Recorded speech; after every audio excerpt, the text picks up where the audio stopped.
Now that we have a rough idea on how to receive feedback, now the moment you've all been waiting for, Screenplay Feedback resources.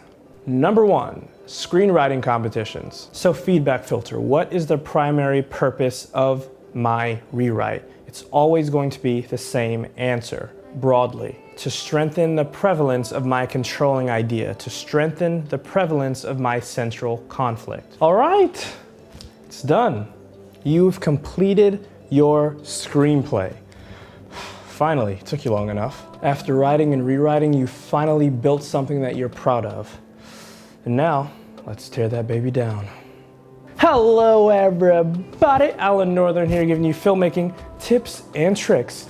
And today we are going to learn what a screenplay feedback filter is, and we'll also discover many resources that you may use in order to rewrite your screenplay. As always, I put a lot of time and effort and energy into these videos, so please like this video or dislike it if it sucks.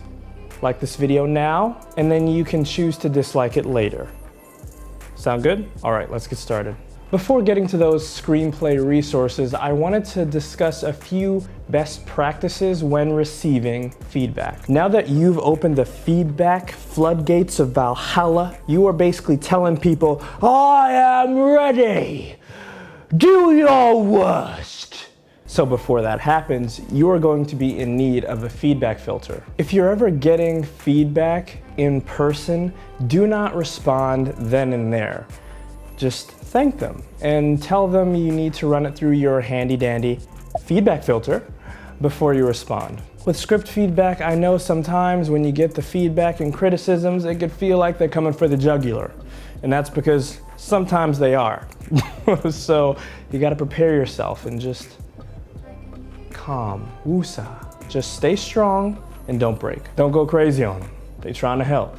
They may be wrong, but they're trying to help. A feedback filter is the main means by which you are going to go about rewriting your screenplay. It consists of one attribute you know you cannot change and a series of questions you ask yourself in order to improve the quality of your rewrite. Well, Alan, can I create my own feedback filter? Why, yes, you can.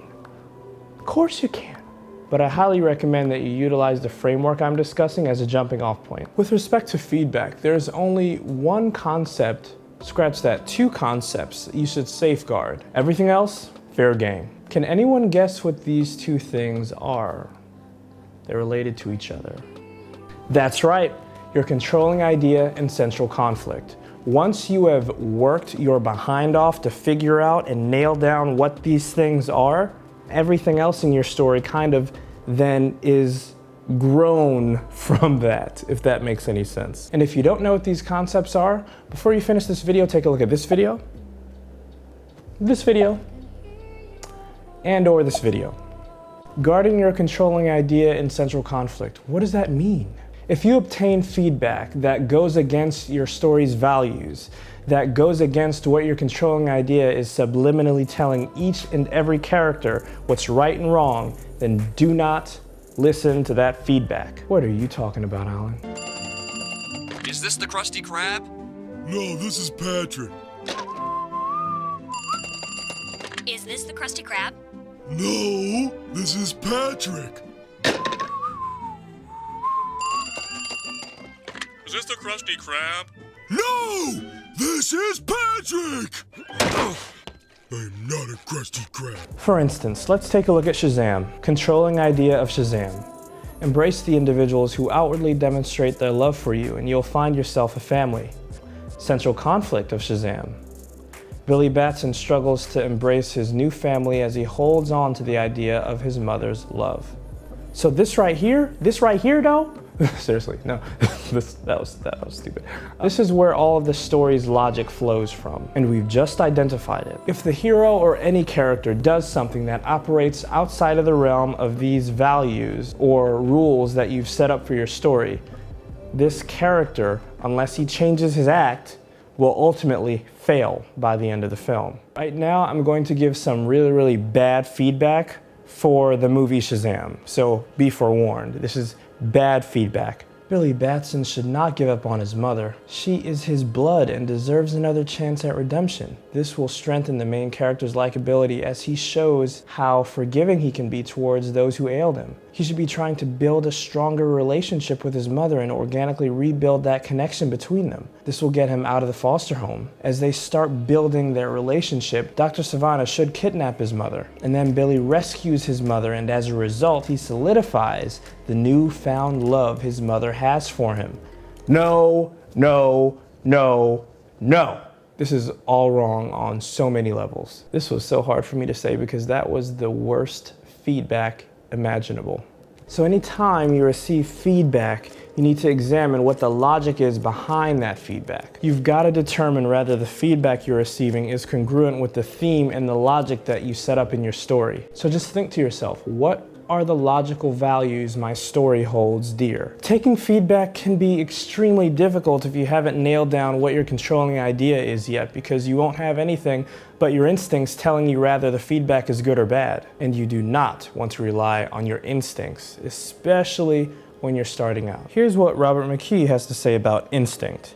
As for technique, what the novice mistakes for craft is simply his unconscious absorption of story elements from every novel, film, or play he's ever encountered.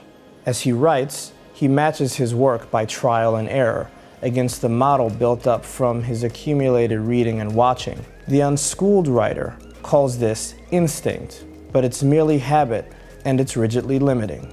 Unless you've trained your instincts to be in tune with story principles, which could take years, then you should rely on principles of story, not instincts. Not necessarily rules, but principles. For instance, if I do good things will happen. That's most Hollywood films. You can even set up a different upside down world. If I do bad things will happen. Or your rules could be, if I do good things, bad things will happen anyway. More of a nihilist approach, but you get my point. Whatever logic you set up your story to go by, just be sure that your feedback agrees with that logic. That means that before you are ready to receive feedback, you've got to identify the set of ideals or values your story supports. Unless, and this is a big unless, the person is there to actually help you identify what your story's values and ideals are, in which case you're in desperate need of that kind of feedback. And again, if you don't know what a controlling idea is, please watch this video. It'll help. Just watch it. It's like a couple minutes. Okay, we've gotten that out the way. There are many parts to my feedback filter, so I'm definitely gonna have to make a video on that separately because it's kind of a long list and it's very comprehensive.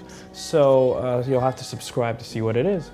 But to kick us off, I'll reveal a few things about my feedback filter that should start you off on the right track. So feedback filter, what is the primary purpose of my rewrite? It's always going to be the same answer, broadly. To strengthen the prevalence of my controlling idea, to strengthen the prevalence of my central conflict. Number two, does this feedback support or go against my controlling idea and central conflict? If you hear the same kind of feedback coming from two separate sources, then you should probably at least take a second look at what they're talking about. Is their feedback cliche? There's no new idea under the sun. You may have heard that 1,000 times. It may even be But a few things about cliches. They typically lack foundational roots in your story. This means that you're basically trying to copy from something that was great and put it in your work.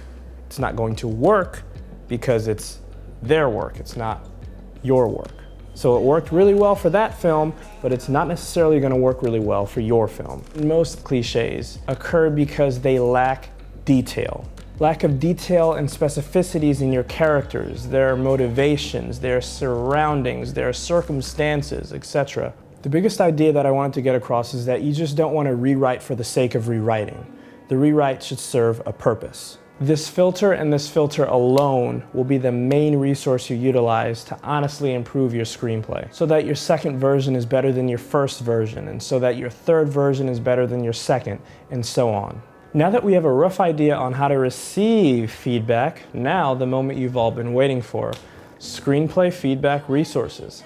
Number one, screenwriting competitions. When you're submitting to screenwriting contests, please ensure that 95 to 100% of the screenwriting competitions you're submitting to offers readers comments or brief notes. If you submit to 10 or 15 of these things, which is honestly what most writers do, then, and even more than that actually, then you're gonna end up with a lot of money spent and not necessarily something to show for it. The feedback offers you an opportunity to actually get something back, to get something valuable from what you've actually, the money that you put out. There's no other worse feeling in the world than receiving that rejection letter from a screenwriting competition, and it just basically says, we received a lot of great screenplays and yours may or may not be one of them. Good luck, bye-bye, next year, good luck next year. That feeling absolutely sucks. And so to ease the pain, some pointers in the right direction could act as that guiding light at the end of the tunnel. Little glimmer of hope. One other thing to note is that you really don't need extensive feedback. You really don't need it unless it's, frickin' Robert Mckee or Michael Haig himself, who's basically coming to you and saying, hey, just do all of these things, all of them. You only need a few sentences or a few paragraphs to point you in the right direction. So maximum 1 or 2 pages max, that's the maximum. Nicole Screenwriting Fellowship is one of them. That is one of the most prestigious awards that you could win as a writer. It's hosted by the Oscars. There's up to 5 people who win $35,000. They offer free reader comments for all entrants. Another very prestigious screenwriting competition is the Austin Film Festival Screenwriting Competition, and they offer as rewards different fellowships with cool people. There's a fellowship that they have with Barry Josephson, who I actually met in person, which is awesome. I didn't even know who he was when I met him. That tells you how uncultured I am. But when I met him, I read up all about him. It's pretty cool.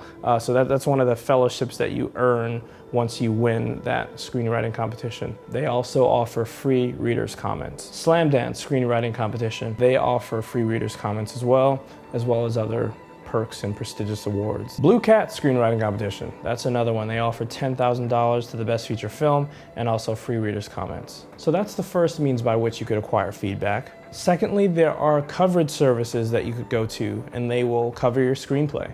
And there are a ton of them. AFF has one for about $100. There's also ScreenplayReaders.com. They have another one, I think theirs are about $130. Number 3, fellowships.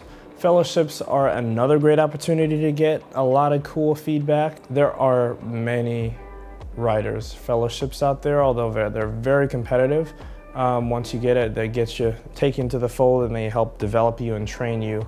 Warner Brothers has one, Sundance has a very competitive one. You could submit yourself to, it's called Screenwriters Intensive in the Screenwriters Lab. There you would work with industry professionals to hone in and write and refine your screenplays. Local screenwriters roundtables. In addition to networking, this is a great chance to actually go out there and get some people's opinions on your screenplays. So you could simply Google screenwriters roundtables in my area and a few should pop up. There are also screenwriting forums and blogs and Facebook groups, and you could basically, like for instance, go on Facebook and type in screenwriting groups or screenwriting blah blah blah, and a bunch will come up, and you can basically integrate yourself in the community and talk about different things about your scripts and share a few pages with them and solicit feedback. Mind you, the Facebook groups, you're gonna get the people that's gonna snap at you. So I would, if your heart is like kinda, even sharing log lines on Facebook groups can get real dicey real fast. Sometimes I see people when they like post their stuff and I'm like, oh my God, that was, I never want to write again. Just be careful on those. And there's also your film friends, number 6, your film friends. If there's anyone who was in screenwriting school with you, who you've taken a course with, and you trust them, then you can definitely, swap scripts and talk to them and, exchange feedback and such. So that's another cool way. That's it, guys. If you enjoyed this video, please like the video, comment, subscribe, hit that notification bell to be notified of future videos. I also made a film, so if you want to check that out, check it out. I'll put it in the description below. It's called The Brotherhood. If you're a filmmaker, please grab yourself a Clover key. I'll put it in the description below. Help support the channel. It's always fun talking to you guys, and I'll talk to you next time. See ya.